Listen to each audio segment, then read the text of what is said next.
Blog Talk Radio.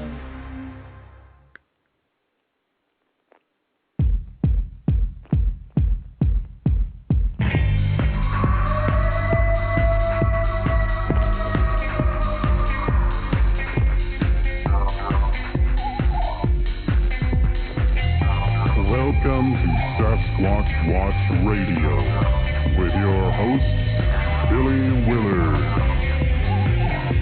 and the Blog Squatcher. Strap in, hold on tight, get ready, because it is about to go down.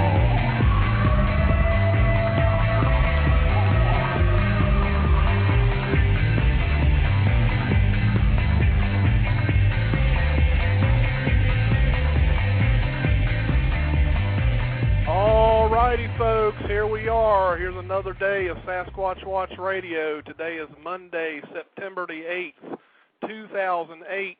We've got a wonderful show for you tonight. We've got a wonderful guest.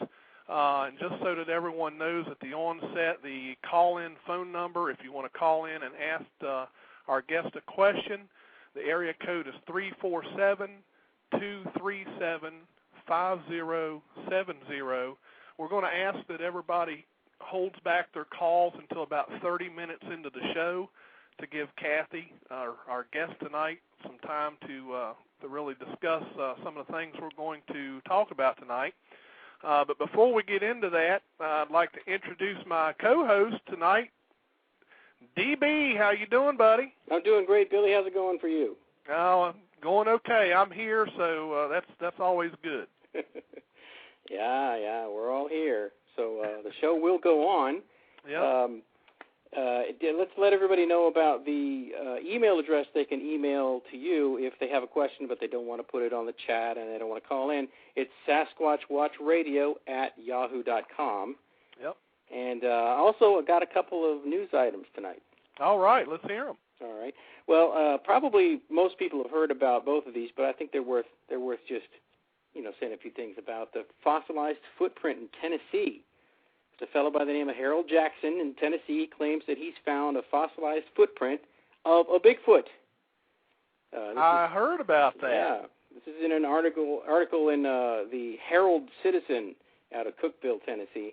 And he claims that he found the footprint on his property quite a while ago, but he didn't know what it was. He didn't think much about it until, and this is a quote, his friend said, "That looks like a footprint."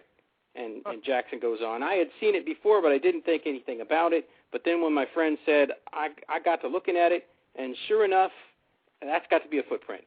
Yep. So he actually pulled it out of the ground and somehow got the news interested in talking about it, and he says he wants Jeff Meldrum to take a look at it. So, hey, maybe something will come of it. That would be an interesting thing if we actually had a fossilized footprint, and the dimensions, by the way, it's 11 inches across and 15 inches long, so that's pretty much too big for a human foot.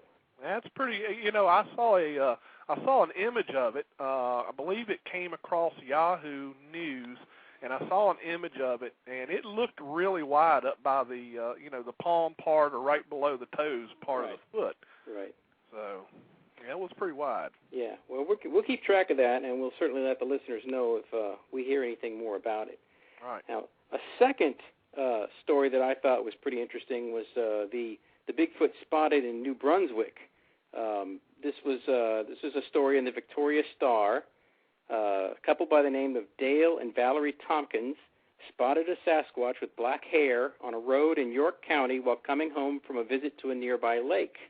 This was just after 7 p.m. on August 17th, and they spotted the creature as it was crossing the road in front of them, and this is a quote from the news article.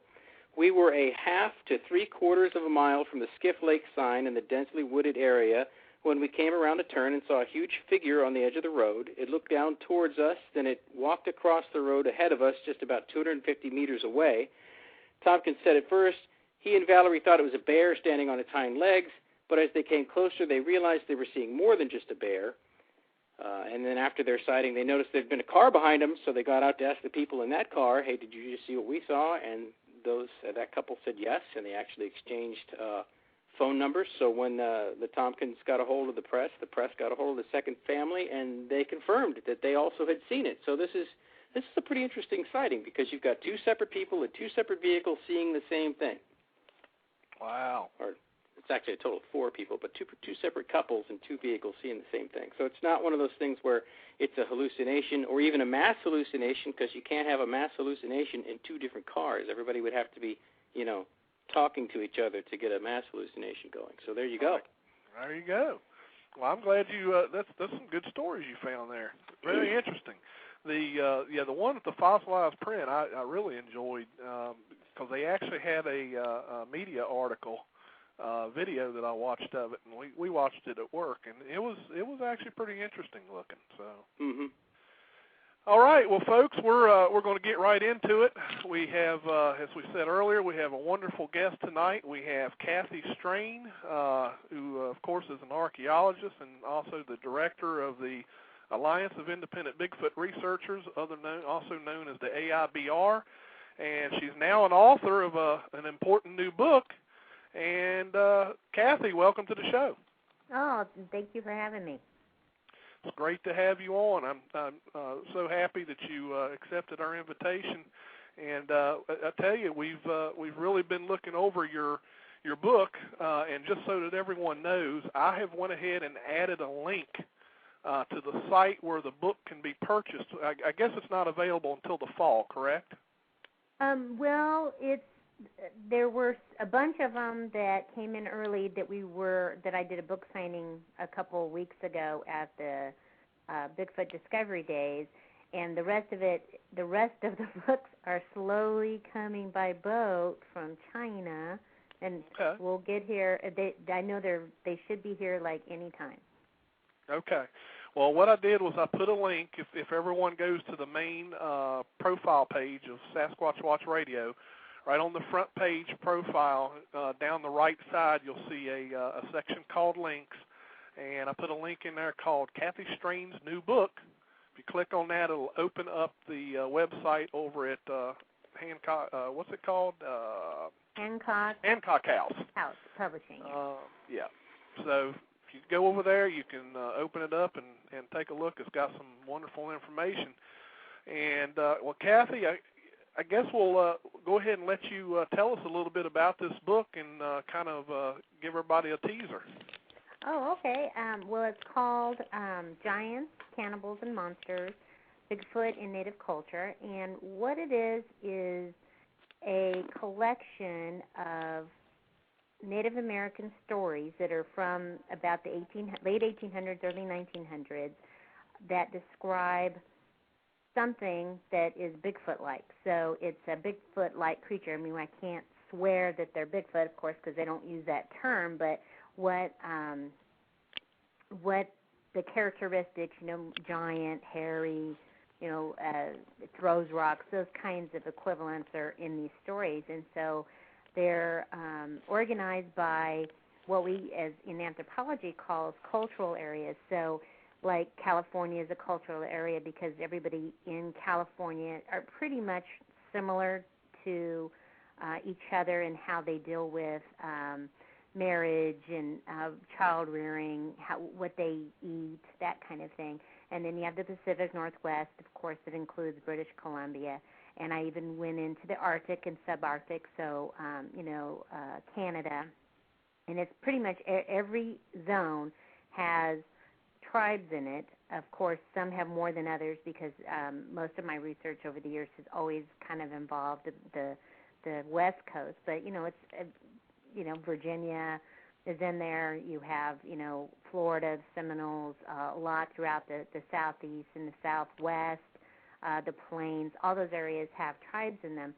And so that's how they're organized. And then I also provide two appendices, and the appendices are all the names that we know of what these tribes called a Bigfoot-like creature, what its translation is, and then also there's a connection with the language groups because you have the similarities in stories. You may want to look at those based on what language the tribe spoke or something to that effect. And then you also have about 300 and something photographs and maps and illustrations that show you what those people look like. So when you're reading the stories that these great people passed on for generation and generation and generation, and then finally got wrote down in the 1800s, you get to see what they look like. And so the photographs alone, in my view, is what the book really made the book. It made it much more interesting, and because I'm sure reading, I think there's 154 stories, that could easily put anybody to sleep. No, I doubt it put anybody to sleep. I love reading the stories, the Native American stories. What little bit I have read, I'm sure your book's going to be packed full of them. So I know I'm going to want to read it. Well, and what about you? What about you, DB? I know DB wants to read it. Oh yeah. As soon as that link goes live, I'm going to be buying that. Well, you can actually purchase it now. It just won't be shipped until the slow boat comes in. So, but the people in California already had it, the ones that attended the conference, I guess that was about a month ago. But I also want to note that the cover was done by Brandon Bannon, Wolf Track, on the Bigfoot forums, and it's a beautiful, beautiful illustration of the hairy man pictographs, and it's just unbelievable how beautiful it came out. So. Yeah, I guess that's a picture of it on the website, right? Of the front cover of the book that I'm looking at. And matter of fact, I'll just for the heck of it, I'll post a link to that in the chat so that everybody has it. Yeah, the cover is just stunning. All right. So I just posted a link for the folks that are in the chat room. There's a link that goes directly to where you can purchase our book. And it's I'm definitely looking forward to it because I love the stories from the Native American culture, and really want to look into that. And I think when you look at them as a whole, I mean, and that's really what I wanted to do was put them all in one spot so that you can compare the stories with both each other from the same tribe or from California or across the United States or the rest of North America, because that's where you kind of start making these connections of, I don't think these are just stories, because there's so much of them that are similar to each other, and you have to ask yourself that, what's the chances that California tribes describe Bigfoot or this Bigfoot-like creature wearing a basket on its back, and then he picks up little kids and slams them in the basket and he takes them home for dinner. But you also have that same story in Oklahoma, or you have it in New York. So what's the chances of that? And I think that's the beauty of this, is that you get to see them all across and how similar they are to each other. Right. Well, I think you're getting a real good collection of questions, aren't you, DB? Yeah, there's so many questions. I don't know if we have time to get to them all today. Kathy, you've really sparked some interest. Oh, good. Well, and that's what I find, that it's people over time, other authors, and of course I'm not the first person who's ever, thought or cared or anything about Native American stories. Well, there's plenty of people that have gone before me. But what I always found somewhat disheartening is that, like Rob Alley's book, or, even John Green talks about Native people, you never got the whole story. You only got them to paraphrase it. And so you're basically taking their word for it, that's what the story says. And so what I wanted to provide is the story. So it's verbatim, word for word. I didn't, outside of some grammar that I corrected. It's what it is.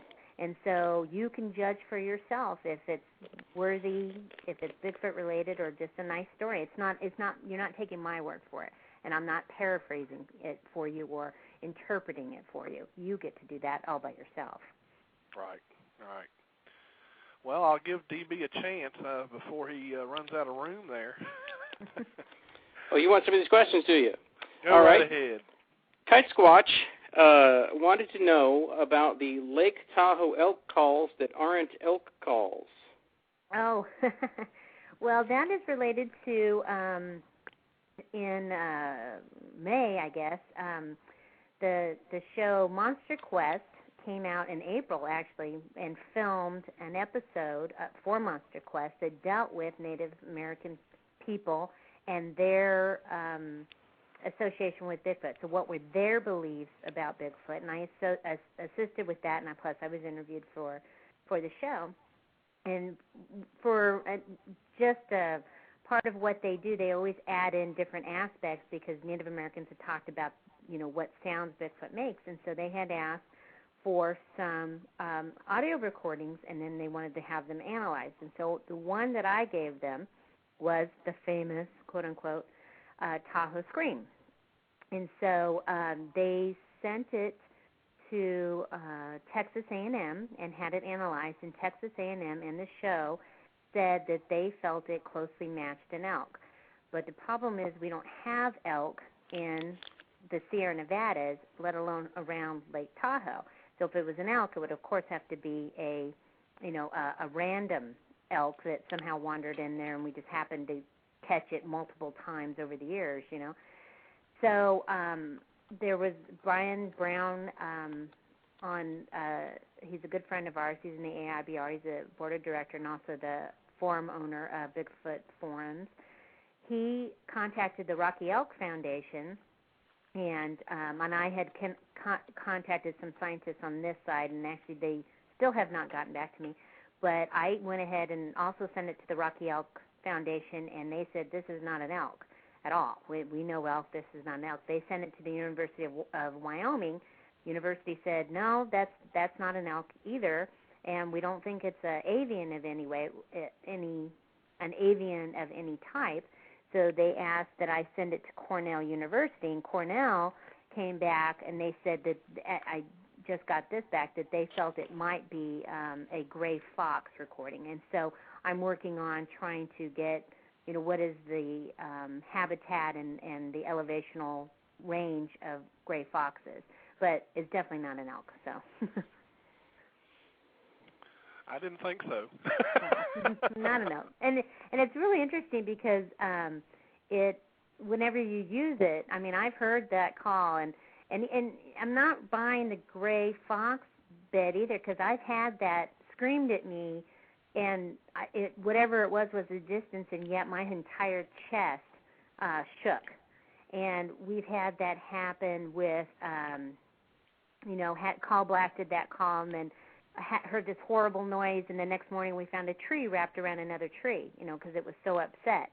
And so, unless these foxes have a bad temper and some fingers, I'm not buying it. So, but anyway, it's not an elk for sure. That we do know. All right, DB, it's back to you. Awesome. Well, I do want to say John Cartwright said that it sounded like Billy was scratching his back with his phone. But that wouldn't be Billy. That would be me. I've got mine cradled on my shoulder, and as I move my head back and forth, I'm making that noise. So I apologize. Another question. Let's not blame Billy for it, is what I'm saying. Why not? Another question from Lone Wolfman. He wants to know if you got the permission of the native tribes to use their stories. Let's see, how would I phrase this? These were things that had already gotten permission by the original people who collected them. The right. stories They're that I sort of in the public domain by now, aren't they? Well, they're already were gathered by ethnographers back in the 1800s, and so they had that permission at that time in order to gather them and publish them or put them in an archive. And then the stories that I gathered personally, I had permission for that tribe to use. That tribes were very, very supportive of having this all in one place because, like the Miwok that I work with here locally, they didn't even have all their own stories. They knew pieces of them, but they hadn't seen them in so long or hadn't, really told some of them. They had forgotten about them. And so they were just thrilled with this book, and I gave them a copy of the stories that were there. And so I feel very supported by the Native community with this book.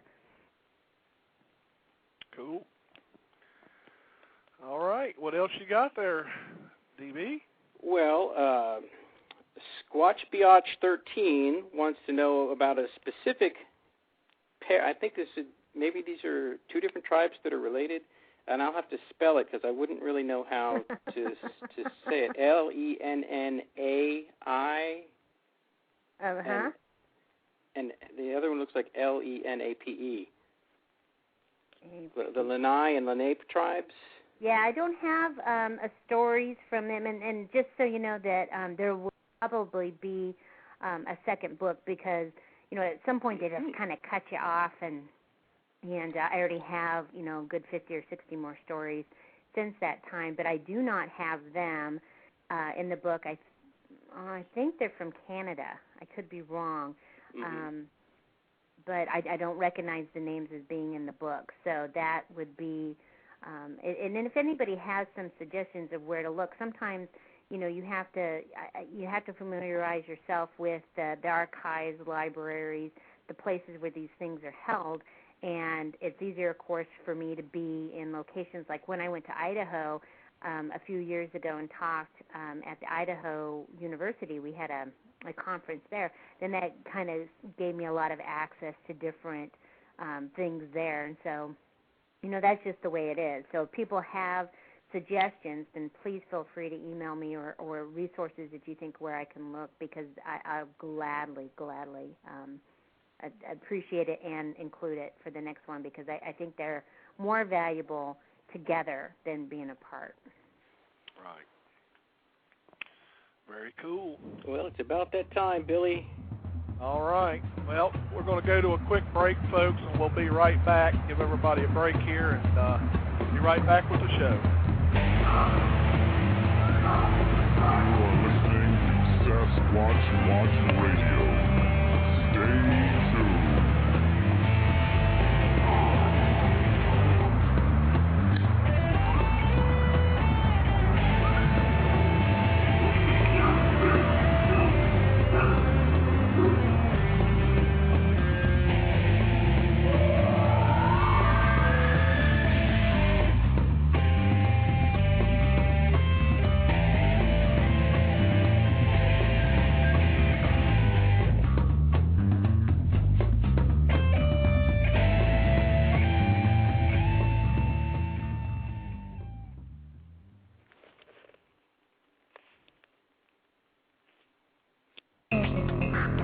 Come join us Saturday, September 27th for the 2008 Annual East Coast Bigfoot Conference held at Pitzer's Townhouse Restaurant at 101 South 5th Street in Jeannette, Pennsylvania from noon until 8 p.m. Doors will open at 11 a.m.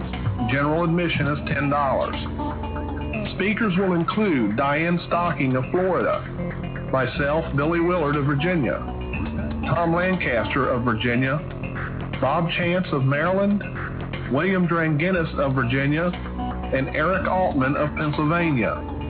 There will also be an auction that will include autographed copies of well-known books by Dr. Jeff Meldrum, Dr. John Bindernagel, John Green, Chris Murphy, Thomas Steenberg, and more. And a lot more items will be on the table for auction. For more information about the conference, go to www.eastcoastbigfootconference.weebly.com. We hope to see you there.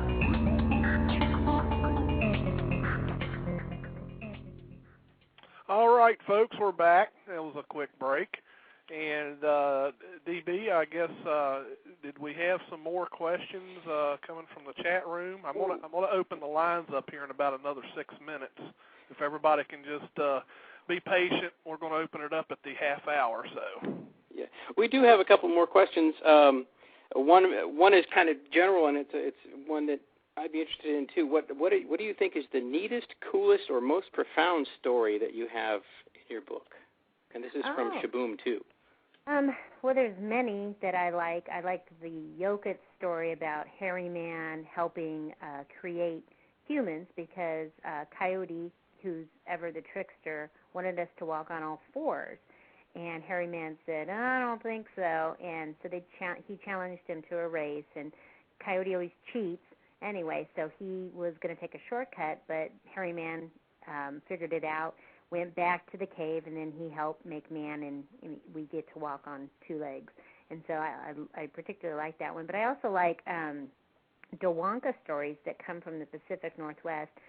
She is a female Bigfoot, and she's often represented in totem poles and masks and stuff and dances. And she's kind of fascinated with human men. She likes to offer them treasures and get them to stay with her as her husband. And so that I always find those amusing because where she gets these treasures from, nobody ever really explains, but she's got gold and, all this neat stuff. And but she always is successful in getting a man to stay with her. And then just as with the last conference I had given, there's a fascinating story in there about a female Bigfoot in Bluff Creek. So literally Bluff Creek. And she does the same thing. She sees this man, a Native American man, and decides she wants him to be her husband. And so she picks him up and puts him in her basket and takes him home. And he doesn't want to stay there. So the first chance he gets, he starts to run away, and she chases him. She says, I don't think this is, you're not leaving me. So he runs and he runs and runs, and nobody will help him because they don't want to mess with her. And so they get to the coast, and she picks up something that's called a pestle, and that's what Indian women use to pound acorn. And she throws it at him. She was going to kill him, hit him in the head. And instead, it flies over his head and lands in the ocean, and that rock today is Redding Rock. And that's the story that goes with that landform that's out in the ocean. Wow. Yeah, it's I could listen to you all day, Kathy. What about you, DB? Fascinating. Yeah, those stories are cool. Yeah, and people don't recognize that. They don't realize that there are, caves today. They say Bigfoot lived in that cave. There's a lot of that landforms that people associate with Bigfoot. It's not just stories. Mm-hmm. Interesting. All right. Well, we got here in about 2 more minutes, people. We'll open up the phone lines because I can see now there's going to be about 2 people competing to who's going to ask the question first. So as soon as the phone lines are open, we're going to have like this compete against who's going to get in first. So we still got 2 questions that I got up off of there, and they're specific area questions. Sasquatch Found wants to know if you have anything from Wisconsin tribes, and Stan Courtney wants to know if you have anything from the Nez Perce. Yeah, definitely from the Nez Perce. There's plenty of theirs. In fact, they also have their story has a landform as well. I think it's called something of the monster, and I can't think of it. It's a state park, I think. And anyway, that story is included. And for Wisconsin, I would have to think of that. If you could tell me the names of the tribes, that's usually easier. States sometimes don't register with me who's in that state. So I'm better with tribal names than I am with states lately. Gotcha. But I can look it up really quick. all right. Well, okay, folks. They want the phones open, DB. Well, you got to let the people have what they want. The phones are open. Call-in number is 347-237-5070. I will also post it in the chat room so that everybody has it. But again, it's 347-237-5070. And we got a call already. Somebody was jumping right to it. We're going to open up the phone call from 662. You're on the air with Sasquatch Watch Radio. Now, you ought to know who this is by now, Billy. Oh, Henry May. Hey, DB. Hello, Kathy. Hi. How you doing, Henry? How are you, Kathy? Oh, I'm doing good. Good. I'm looking forward to the book when it comes out. I managed to get David Politis' The Hooper Project. He actually got it from his website. Remember, you asked me how I got it? Uh-huh. Yeah, we all got some in advance, before the big shipments came, but mine are all gone. So right. There was none left. Yay. But one thing I noticed is that he also worked with the Yurok when he was doing his investigation. In No, I addition think that to was the working, Hoopa. well, he mentioned a little bit about the Yuroks as well in the book. I was going to ask you, did you and David ever cross pollinate or cross wires or anything like that? I don't think. No, I think he was more interested in modern. What he was gathering was recent sightings. He wasn't looking at historic or prehistoric stories like I do. He was more interested in eyewitness accounts and those kinds of things. So no, I don't believe that there was that we have any, overlap with each other, as far as I can tell. Mhm. Now he obviously looked into the Hoopas. Have you looked into the Hoopas? I'm sure you probably looked into their legends of their Sasquatch legends. Oh yeah. And the Hoopa, the Yurok, the Karuk. California, and in the Pacific Northwest in particular, we have an enormous amount of information because they're also very well documented, and so that's kind of why there's so much of them, is because more people spent time collecting California and Pacific Northwest tribal information. There was a lot of people out here working in that time period in the 1800s, and less so in other places.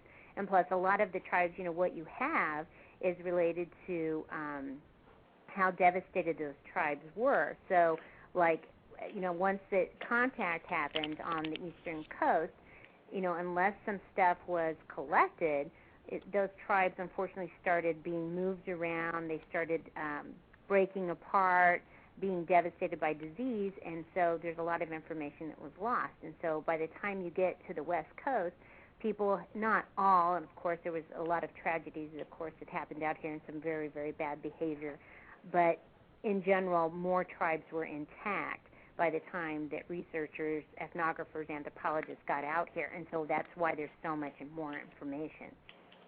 Mm-hmm. So, and to answer Wisconsin, outside of the Iroquois and different tribes like that, there's nothing I can see that's from the state of Wisconsin. Now, one more question, and then I'm going to hand the phone over to somebody else. Now, I know you've looked into the hairy man, the pictographs. Mm-hmm. Have you ever found any other tribes that have had something similar? No, I'm not aware of any other rock art that depicts a Bigfoot currently in the United States. I am aware that there are, of course, baskets, there's songs, there is totem poles and masks, but everybody had a different way of projecting their artwork. So people in, say, Alaska, rock art was not their method of displaying art. They did totem poles or they did other things, carvings out of ivory. And so it's not unusual that you wouldn't have other rock art, but I suspect there's some out there and it just hasn't been identified. And that's part of what is important about working with the local tribes. It isn't our job to just find something and go, gee, to me that looks like a Bigfoot, because that's our opinion of what we think that looks like. You have to have the tribe that rock art or basket or song belongs to, and they need to tell us that it's Bigfoot, not us assuming it.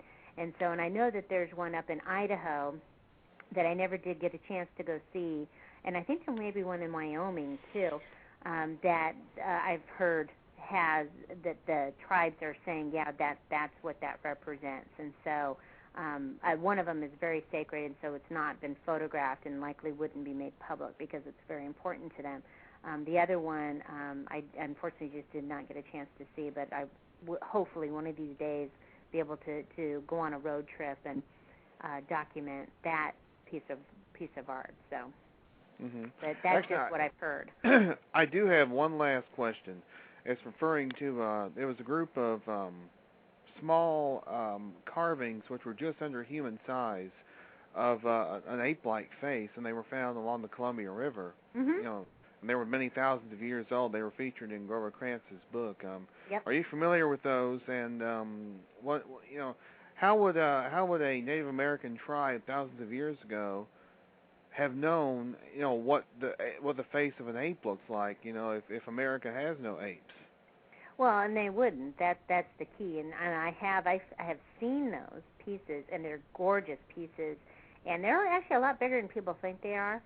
They're at first I used to think that they were, maybe the palm of my hand size, but they're really not. They're actually quite large, and they're brilliantly done, and that's exactly what they look like. And unless I'm mistaken, the tribe itself that they're associated with says that that's what it says that the wild man of the woods. They don't use the term Bigfoot because, of course, Bigfoot was just invented in the 1950s. But I think that's it's like the masks that I've seen that are clearly apes. I mean, they've got these amazing lips, and they're all hairy. In fact, the Dewanka dancer, who the Kwakiutls have an annual dance where Dewanka performs at this dance, and the costume is completely hair covered, just like a Bigfoot, and the only difference is that her face is a mask that is just beautiful. It's turquoise and reds and yellows and whites and stuff, and it's just gorgeous. So you'd have to completely be unwilling and inflexible to not recognize that as what it is and go, I don't think they made up this dance the first time we saw a white person. That dance has clearly been in their culture for a very long period of time. And so, right. Accept it and move on. I don't know why that would bother somebody. It is what it is. Does it mean that Bigfoot's real? No, it doesn't. It's not proof of anything, but it sure is some nice evidence, and it shouldn't be ignored. Yeah, I agree. Well, thank you very much, Kathy. I really appreciate you answering my questions. No problem. Yeah, great show tonight, Billy and DB. Great show. Got a great guest. Yeah, I'll be listening to the rest of it. Yeah. Later, guys. All right. Thanks, Henry. Okay, I've left you waiting long enough there, Bill. Come on in here. How you doing, Billy, DB, and Kathy? We're doing good. Cool. Kathy, congratulations on your new book, and I'd like to ask you, are you currently investigating any recent sightings of footprints or strange screams and stuff? Yeah, actually we are. That my wonderful, delightful, couldn't be without him husband, Bob Strain, has been out all summer long, literally, at a spot that we've been looking at that a witness came forward, and I can't give out too many details because, we're really going to be protective of this location, but essentially saw a Bigfoot in the same location several times in a row, and during hunting season, and I believe they were all hunting season. And so, and this guy is probably, we had breakfast with him one day last year, and he's probably one of the most credible people I have ever met in person. I mean, he just told his story the way it was, and he'd been keeping it inside, and he wanted to share it with somebody. And then we were in the newspaper once, and so he tracked me down and said, I'd like to tell you this story. And so, and it's just, the location was exactly what, everything of the story matched everything from mileages to everything. And so Bob's been out there all summer checking it out, and so far there's nothing that's happened. This has been the craziest year because of all the fires that we've had out here. So everything is messed up. None of the berries have ripened when they all should have ripened about a month ago, and they're just now getting there. The deer have been extraordinarily low in elevation. They haven't moved up to the high locations yet. So it's just been one of those really weird years where nothing is quite where it should be, but that's okay. He's patient. He's got permission to be out there. I miss him, of course, but, he's got permission to be out there at least until October, until we may call it quits after that, if we don't get anything other than that, so. All right. Well, thank you, one Bill. More question. I'd like to ask, is there a positive? Did you have a positive impact after all this Georgia situation happened, with as far as getting more information about Bigfoot? It's like what I say in in the forums, like silver lining and stuff. Like where basically you're starting to get more information about Bigfoot from people, not just sightings, but maybe more information that you ever got. Were you asking me? Yeah. Oh, yeah. We've had in the ARBR, we had a nice flood of sighting reports come through that people still need to take. But I don't think outside of so I got some candy bars from work for people who felt sorry for me, which I don't mind. They can always bring me candy bars. But I haven't seen anybody being nasty or go, ha ha, this, you guys deserved it, not any of that at all. So I think, if anything, this event has maybe united the community a little bit better and make us be a little more cautious. I mean, nobody should be surprised if Biscardi is Biscardi. I mean, it's like saying, well, I didn't know a rattlesnake was a rattlesnake. Well, it's like what I said in various forums. When that day that happened, I know you all hate when I talk about this. This kind of reminded me of 9/11. I hate to say it like that, but because the way all the websites and forums crashed that day. I mean, those Georgia guys really did a horrible thing to us. Yeah, and you know what? We'll talk about it in a year or two, but I don't think in the long run it's going to be any big deal. I think and we're already over it. We're moving on, and that's fine. Oh yeah. I'm not worried about it. My only true concern would be how. Oh, there's music. I think DB's giving us a hint. Keep talking. You're louder than that. We'll be right back, folks. Sasquatch Watch Radio. Stay tuned.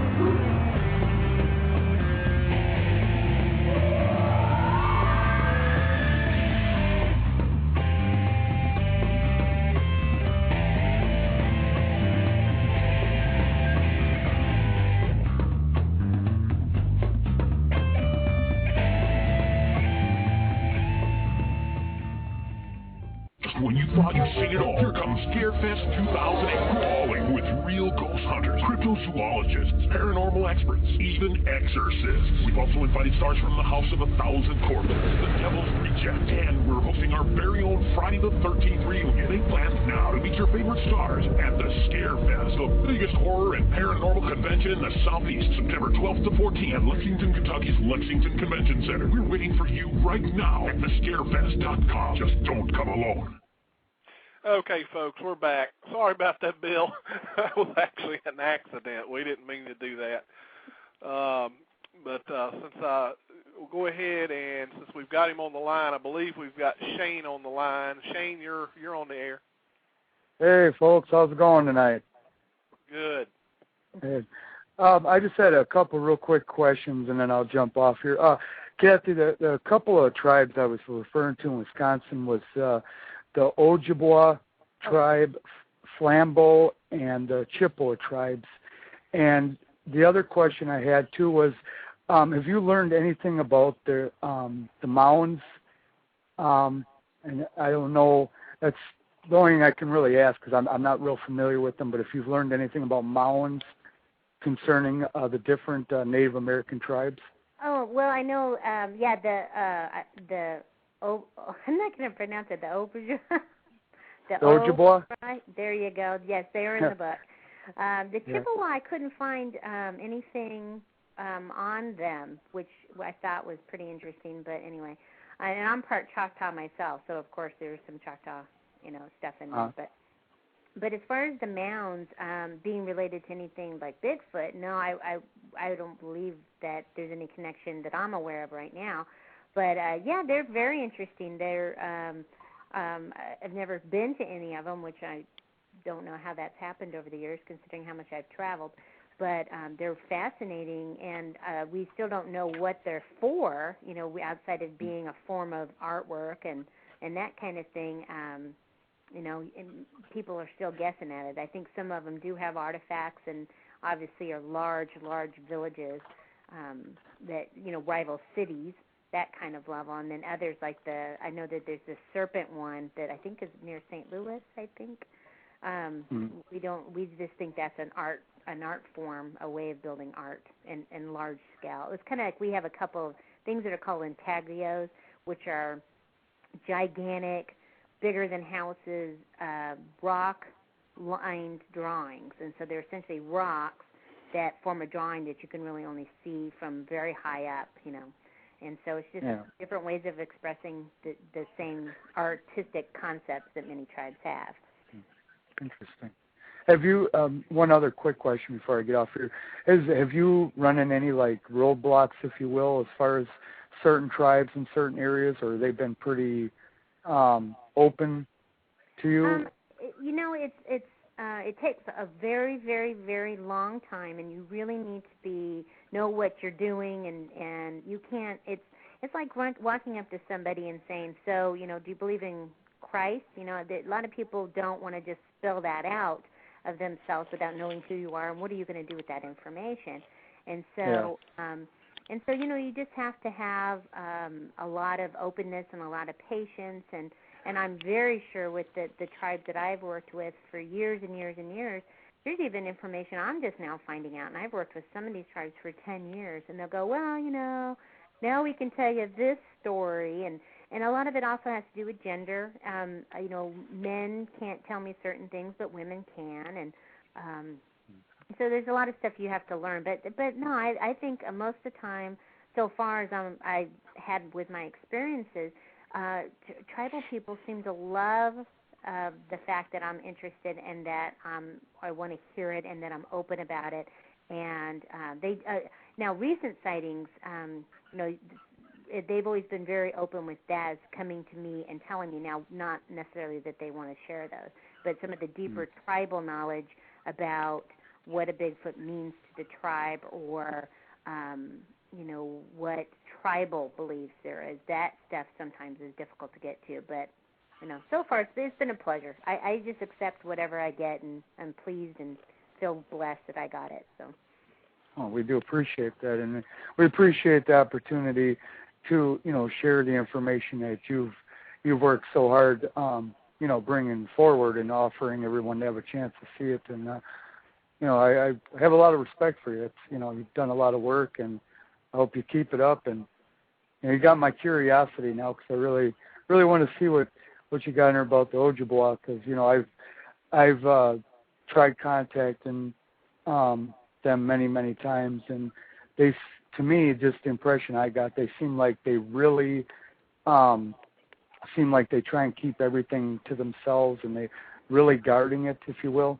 Mm-hmm. And I've always been I've heard hundreds of stories about their history and that, and it just fascinated me.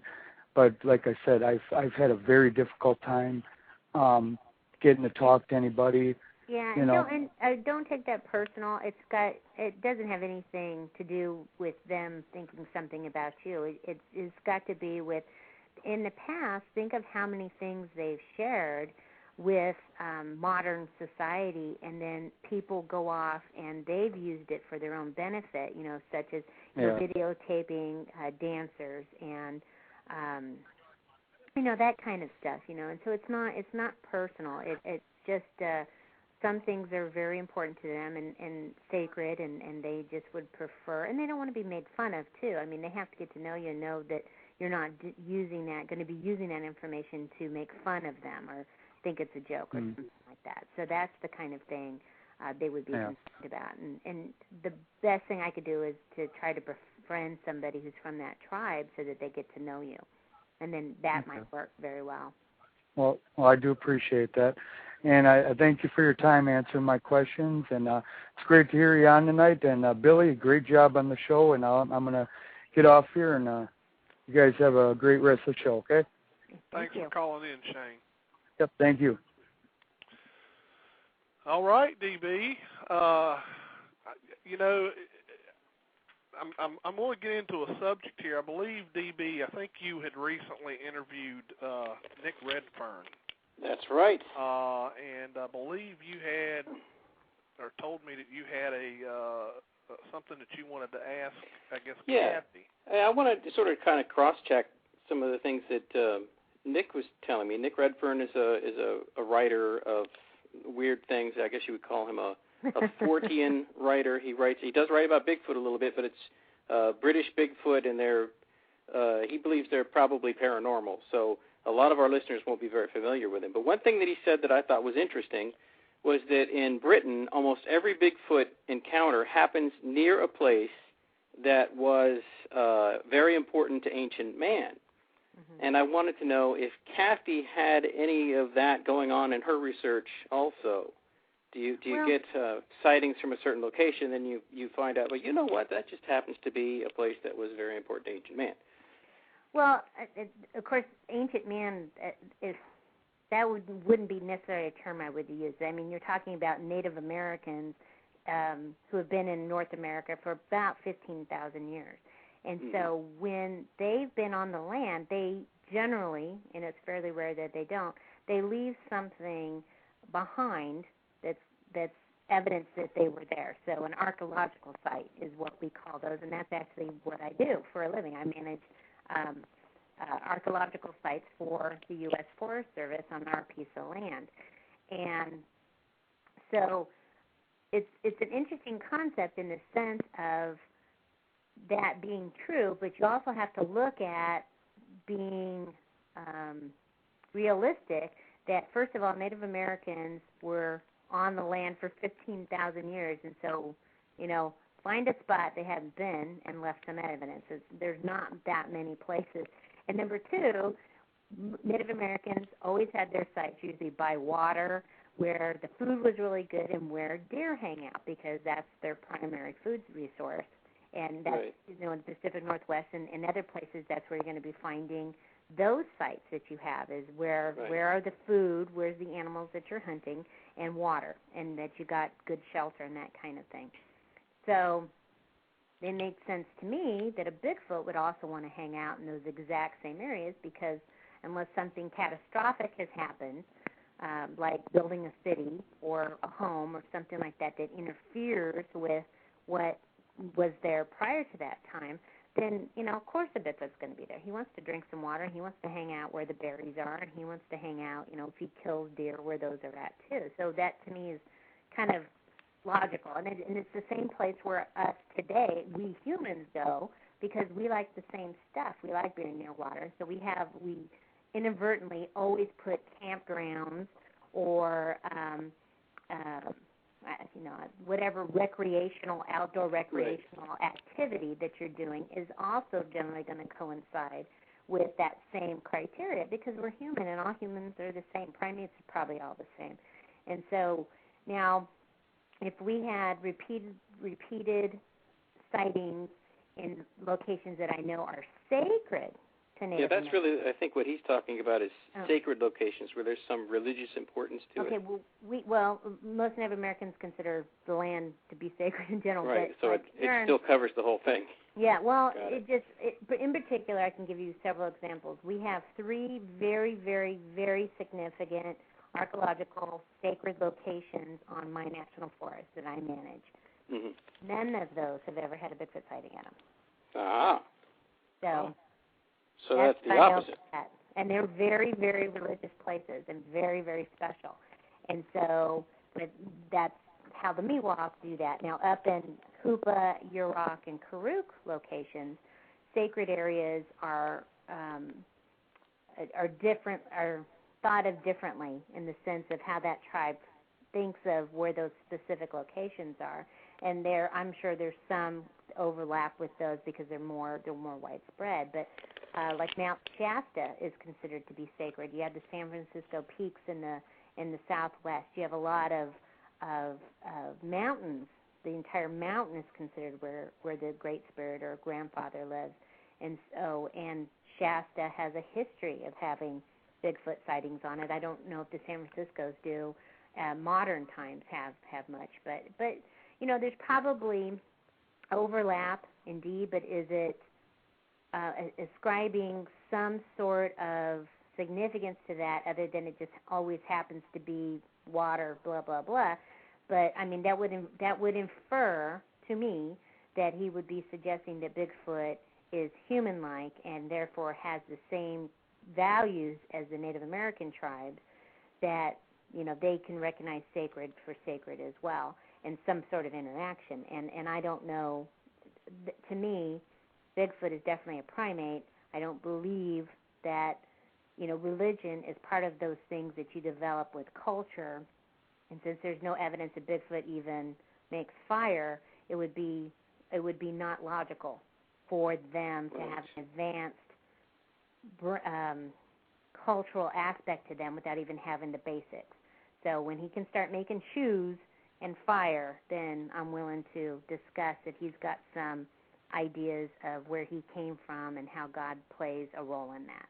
And so, all right, cool. Just so everyone knows, we've got about 4 minutes left of the show. If anyone does want to call in and ask Kathy a question, again, the number is 347-237-5070. It's 347-237-5070. Now we've got about 3 minutes, so anybody wants to call in. DB, believe we had also discussed about a Bigfoot nest. Oh, yeah, that's right. Kathy wrote up an article, and I've seen it online, about what could have been a Bigfoot nest, and took measurements. And I wanted to know if you found anything like that since that time. No.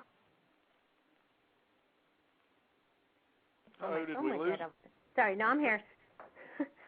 I haven't found anything in my area at all since that time. In that area, unfortunately, our local energy company went through and just made this huge, gigantic swath of devastated trees because of the power lines. You know, the threat of them starting fires, which I appreciate, of course. But I've seen pictures of things that people have sent me that look very, very, very similar. And so if I had more time, I would drive up there and take a gander at those. So I think that there is more of them out there. I just haven't done any work on them, you know, archaeologically to see how they were constructed and what evidence might be present there that could indicate that they may be Bigfoot related. Mm-hmm. Very cool. I don't know if we've got time for this other question we were going to ask DB.